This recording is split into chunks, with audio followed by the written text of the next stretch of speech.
Good afternoon, everyone. My name is Julien Seneschal from Bordeaux, and I'm here with my colleague Enikö Sonkoly from Stockholm to welcome you to this new session of the ESDR Kitchen. So the ESDR Kitchen, as you may know, has 4 tracks, and today is a recipe book, which is where someone discusses new and innovative techniques that could be helpful for dermatological research. And today, this session is supported by Bristol Myers Squibb and Pfizer. And so I let my co-chair, Enikö, to introduce you, our invited speaker.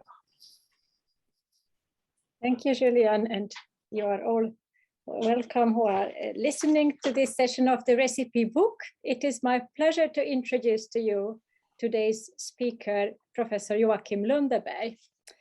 So Professor Joakim Lundeberg, he is a professor at the Royal Institute for Technology, the KTH, and he defended his PhD thesis there at KTH in 1993. After that, he had a postdoctoral period at Radiumhospitalet in Oslo, Norway, and thereafter he returned to KTH as a group leader. He received a professorship in molecular biotechnology in 2000 at KTH, and today he leads a research group there at the Department of Gene Technology, School of Chemistry, Biotechnology and Health. And the research group is based in the Science for Life laboratory in Stockholm since 2010. So Joakim Lundeberg is also the departing director for the National Genomics Infrastructure at SciLife Lab. And this is one of Europe's leading sequencing centers. Now, his research group is involved in method development for nucleic acid analysis, for DNA, RNA analysis, which has actually revolutionized research in life sciences in recent years. So the method that he is going to talk about today is called spatial transcriptomics, and this was also named as Method of the Year in Nature in 2020. And I'm sure that this spatial transcriptomics method will be of great interest for many of us in dermatological research. So we are all very excited to hear about this method, the recipe, and its potential applications.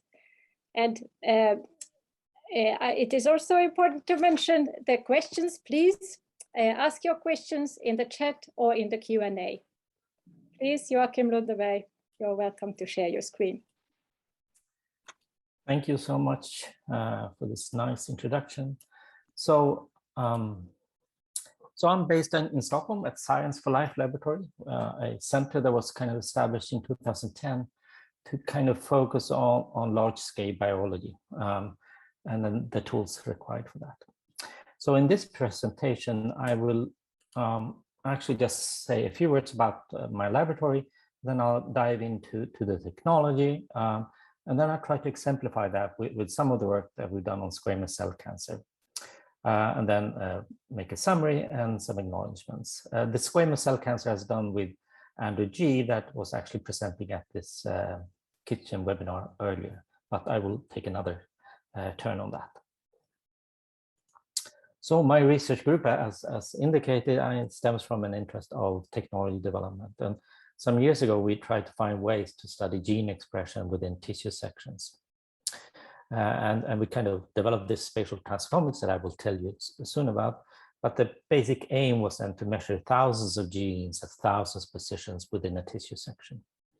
In doing that, we realized that we need to have the tools to analyze this. So we kind of developed mathematics ways to be able to do that.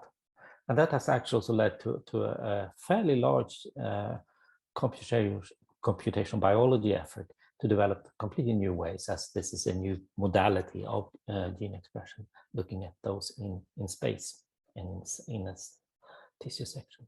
And then we try to apply these in biological interactions with groups. So spatially resolved transcriptomics. Well, let's say spatial means where in a tissue, resolved means that you can resolve it, and transcriptomics actually indicates that we're analyzing all genes at the same time. It's not the single gene, it's the complete transcriptome, and that's the terminology. But in a way, one could say that this field started in the 80s when people designed a probe to query its favorite transcripts and it's present within the tissue. And this was then single molecule fish developed in 1982. This type of technology to design a probe and query a gene or a transcript has grown over the years, and those are kind of indicated in green here, with the basic principle of including more and more probes to query more and more genes. Another hybridization-based technology was actually developed at SciLife Lab in 2012, where we design a probe to hybridize to its transcript, and then we do sequencing in situ. So you could actually have an even more precise measurement that this transcript is actually present in a certain position within a tissue. It was not until 2016 the first method was developed that actually tried to interrogate the entire transcriptome population, and that was the spatial transcriptomics technology. And the basic here is that you capture the mRNA through its poly A tail, which is present in all mammalian tissues and plants. And this type of technology to look at the entire transcriptome has, over the most recent years, developed even further with modification improvements. And today, this kind of platform is also commercially available through 10x. So what we did then in some years ago now, in the early 2010s, we were developing a method that took out a sample, and we do the fresh frozen and perform a cryo-sectioning of that tissue section and put that on top of a glass surface. We stain it, standard H&E staining, and we take the image with bright field. But beneath that cell layer, we have this barcoding scheme. So we have thousands of spots, and each spot has a poly-T stretch to capture the mRNA, but it also has a spatial information of that particular spot on the surface. So by measuring thousands of barcoded spots on the tissue section, we could also then capture the entire transcriptome in each and every spot.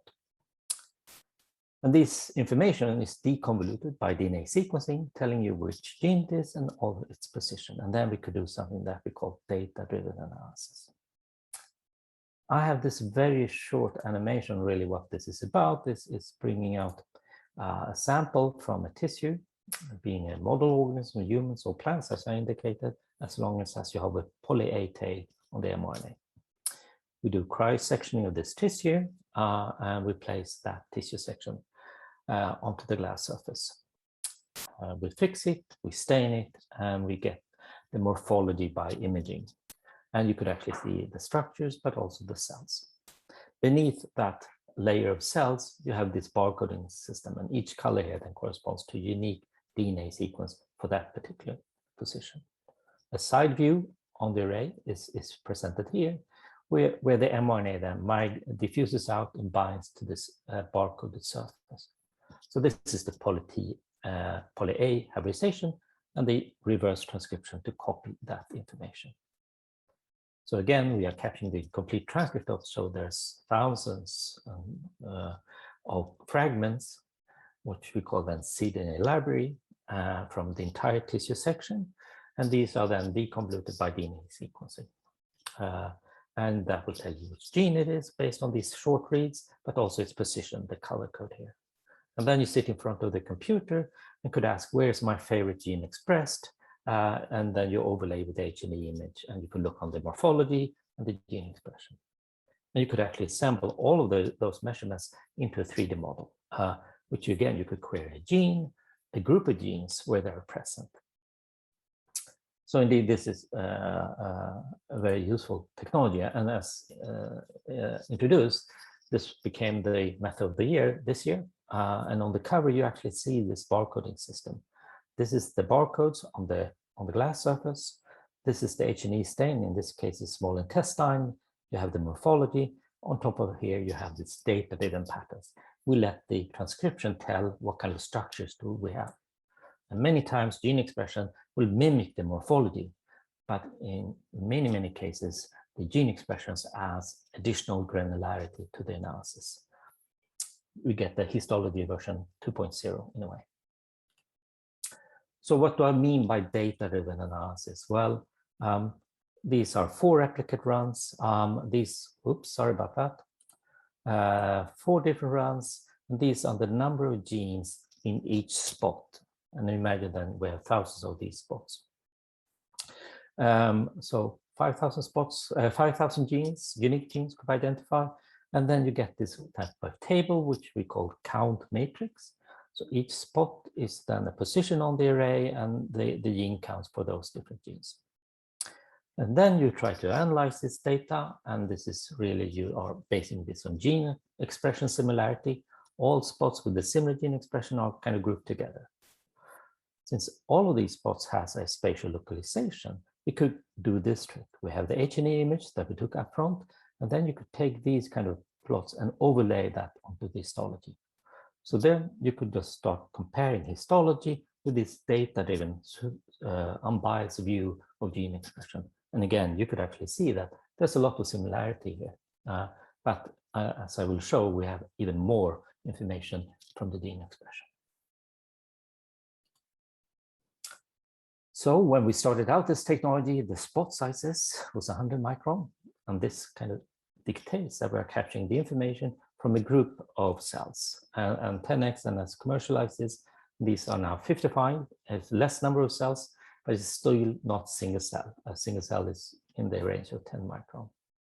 Over the years, we have tried to develop the technology further, demonstrating that we could actually increase the resolution. We have shown that we could use formalin fixed samples with extremely short cDNA fragments.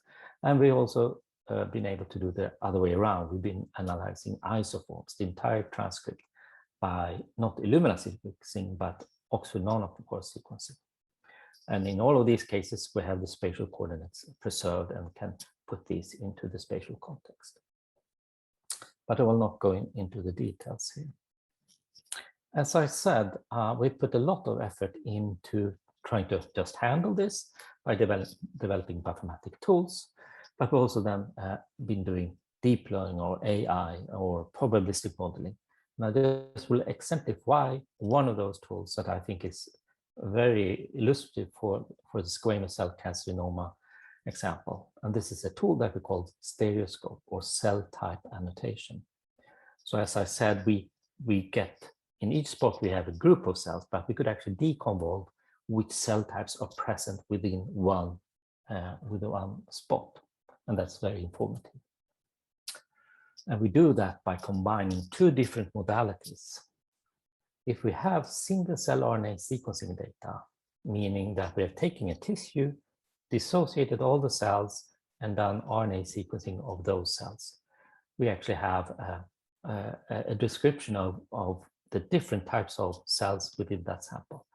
And since these are then again clustered based on gene expression similarity, we could group these cells into different categories. And we could then, by looking at the gene list within each cluster, we could say that this cluster corresponds to immune cells, tumor cells, skin cells, and so forth. So that's cell types. So if we have this type of data, in addition to our spatial transcriptomics data, we could actually combine those to deconvolve which cell types are present in each spot. And just to clarify again, spatial transcriptomics is a method where you get not cells, you get regional types, but still you could collect those, that all the gene expressions that corresponds to immune are gathered together. And just one example, which I think is very illustrative. This is our benchmarking sample, which is mouse brain, and using this stereoscope, how we could map out a single cell. So this is the typical result from a single cell RNA sequencing experiment. Each spot here is a cell, and whoops, sorry about that. So each cell here is annotated at a very low level. So this is neuron 27, neuron 25, but they are still distinct in gene expression space. And you could actually find small clusters here that you wonder, is this noise or not? So if we take a spatial transcriptomics data set on the same brain or a similar brain, we get quite additional information. So again, this is a combination of two different data sets to infer which cell types are present where. So let's start with this neuron 27. Indeed, it has a very spatial distinct patterns, improving the annotation of this quite substantially. And you could actually walk around here and see that all of these different cell types usually have a spatial localization. And even the things that we thought was noise could be positioned within the brain at certain spatial points. So extremely powerful to combine these two modalities. So now I'll come into the example which relates to the work of dermatology, which is squamous cell carcinoma. And this was a collaboration with Andrew and Paul from Stanford, where we just analyzing normal skin and squamous cell carcinoma.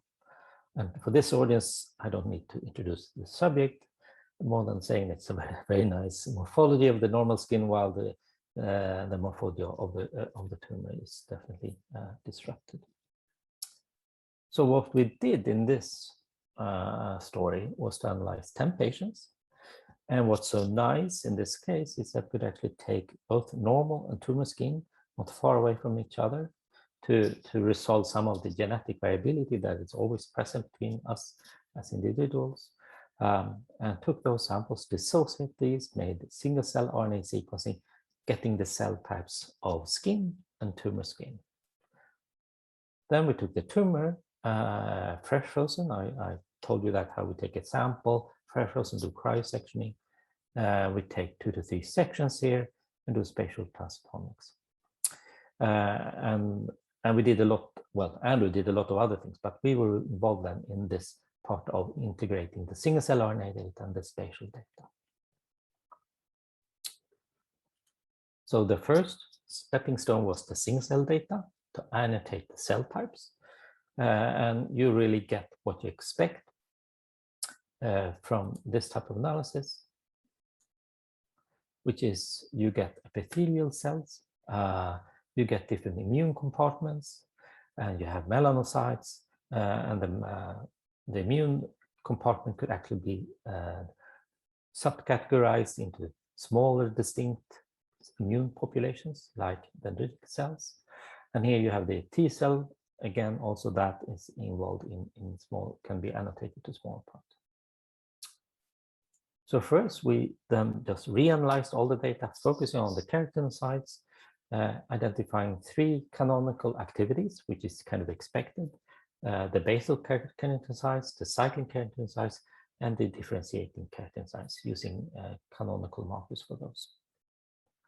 So this is really what we expect when we do the tumor. Indeed, we could broadly see the same kind of canonical structures separated in gene expression space. But what's clear from this was also that we have a new group, a new part of the clustering up here, which is then indicated here as green cells. And we determine the terminology for these are TSK, tumor-specific keratinocytes. So the first question, what properties define this new tumor subpopulation? And the standard way of doing this is to take the entire group of cells and do pathway analysis. So here is a set of pathways that we interrogate for the basal cells, for the differentiating cells, and the TSK cells. Many of those are shared between all these types, but it's kind of clear that the TSK has a unique property in terms of pathways involved in migration. And these are clearly involved in some EMT markers. And indeed, when we go into the genes for the TSK, we see a lot of the classical EMT hallmark genes. So then the question is, what is the spatial location of this? Well, then we did our spatial transcriptomics. And the 2 modalities that we collect is the H&E stain. We see where we have the tumor, and then we have this data-driven approach. Just looking at gene expression has nothing to do with morphology. We generate some 12 clusters.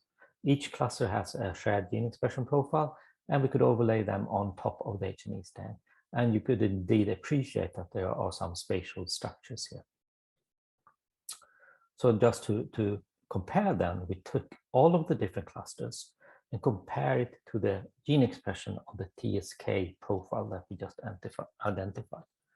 And going through all the different clusters, it was actually just one cluster that matched very well to the TSK score, which is cluster number 10. And again, since all of these has a spatial location, we could put them, and this is the cluster 10, which is actually kind of odd, was just positioned here. So the power now is that we could actually go back to the H&E stain and try to understand why are they here, and we kind of identify that these are positioned at part of the tumor edge. As you see, the tumor edge is much longer, so that kind of led to the next question. So what is happening along the tumor edge on the other parts? So we actually took all the measurements that we have along the edge, and just to look for what kind of patterns we have in gene expression. And you could, just by eyeballing these, each color is its own gene expression profile. You could see, again, some spatial patterns, but you could also see that's a number of different gene expression signatures within the tumor leading edge, which is clear by this. So then the question is, what is it along the edge of the tumor? Well, then we could use this type of pathway analysis again, and in this gene expression profile overlaps very well with immune response and immune activity. This edge, which is not as clear here, is definitely involved with epidermis development, so we call these the tumor basal keratinocytes. So what this is kind of resulting into is that we get this kind of view. So dark gray is the tumor, but along the edge we have different gene expression programs. And only one little part of this is the TSK. And why is this interesting? Well, we could then take a step back to see on our single cell RNA sequencing data that we have. Obviously, we have well-known immune suppressive genes within the genes that we've analyzed. So on the left side here, you just see a number of those marker genes. Down here, you have all the single cell clusters that we obtained early on. So let's take a deeper look into two parts, the PDL1, which is actually just expressed in the dendritic cells, in the immune part of the tumor. Oops, sorry about that. I don't really know why this is happening. This CD276 is not expressed in the immune cells at all, but it's actually almost uniquely expressed in the TSK cells. So we could then get a spatial map where these targets, where these immune suppressive genes are spatially located. So the PDL is located in inflammatory leading edge. CD276 is then at another part of the tumor.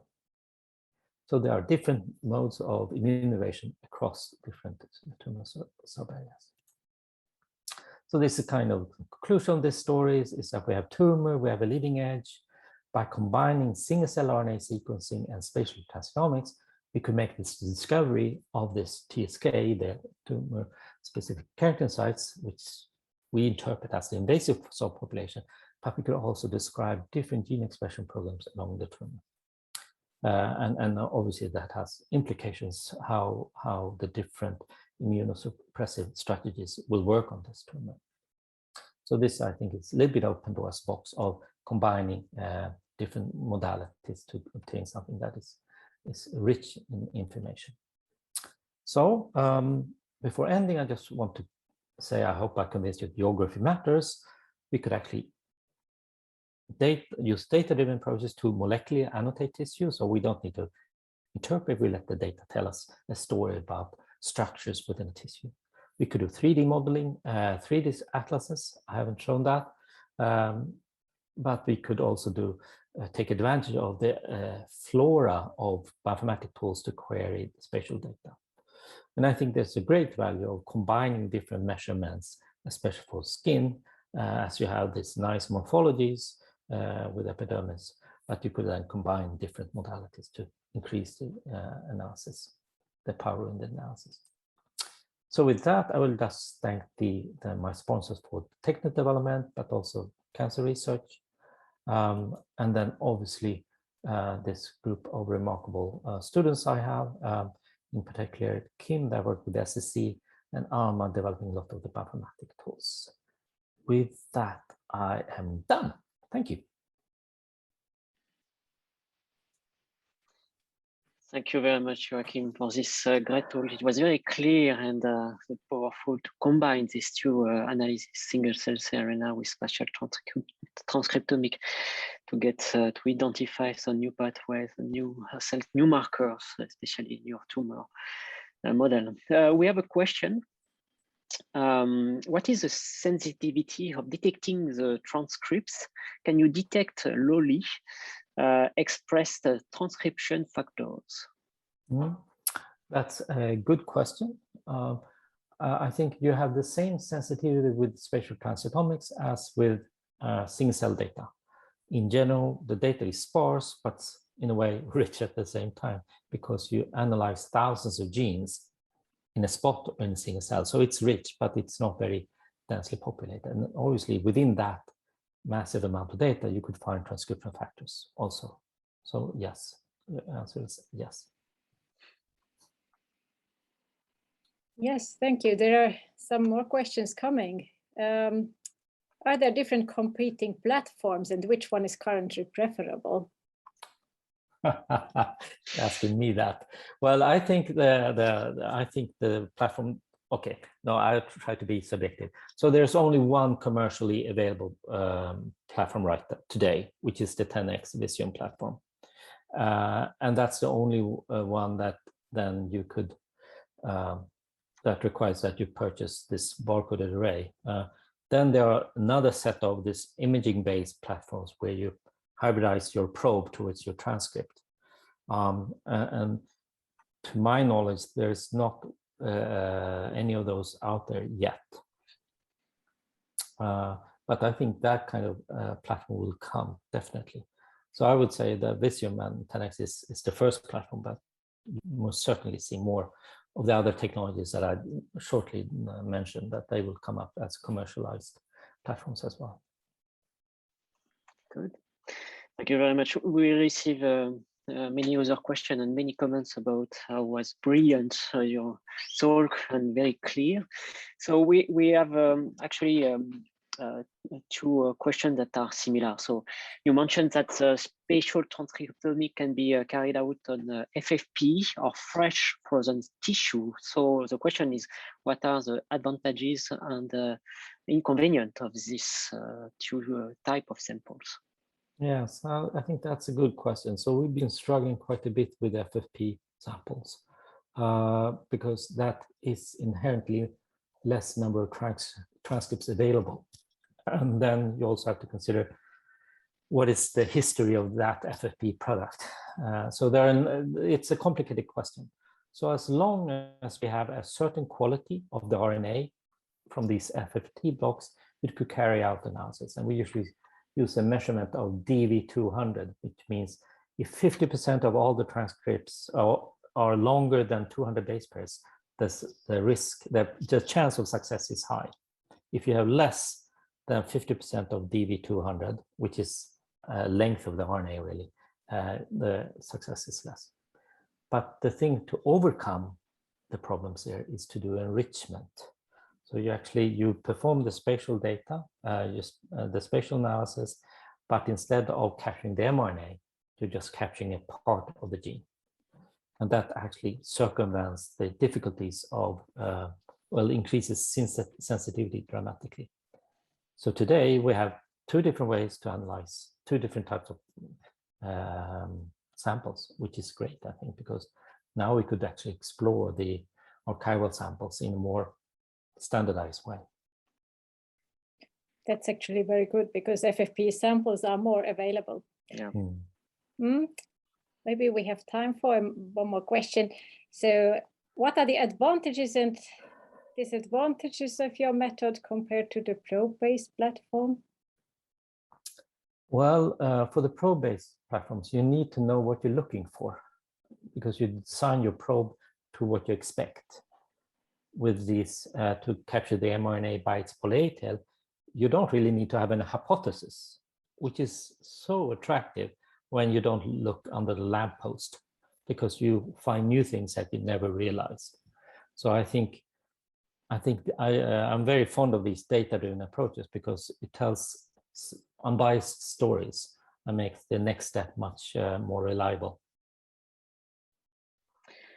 Maybe the last question before to close, but after we can send you the other question. But it's probably a very interesting question about the heterogeneity of samples and data, because you showed that just actually one samples coming from one patient. But what about the heterogeneity and the data, if you want to combine data coming from different samples, from different patients? Mm-hmm. I think that's an extremely good question. I think anyone that struggles with molecular technologies realizes that there's a great patient-to-patient difference. So you have to bioinformatically normalize for differences between patients. And I think there's one package called Harmony, and it actually performs very well. So we could actually circumvent or bridge the differences between patients quite sufficiently informatically today. Yes, there are some more questions, but I think that maybe we can send you in the end. There is a high interest in the technology, obviously. Okay. So we have to close here, I think. Thank you very much for your very nice talk, very clear. Thank you. Bye-bye. Yes, and for the audience, please do not miss the next ESDR Kitchen session with Martin Röcken, psoriasis from T-cell exclusion to cytokine-based therapies. Have a nice day, everyone. Thank you for listening. Bye-bye.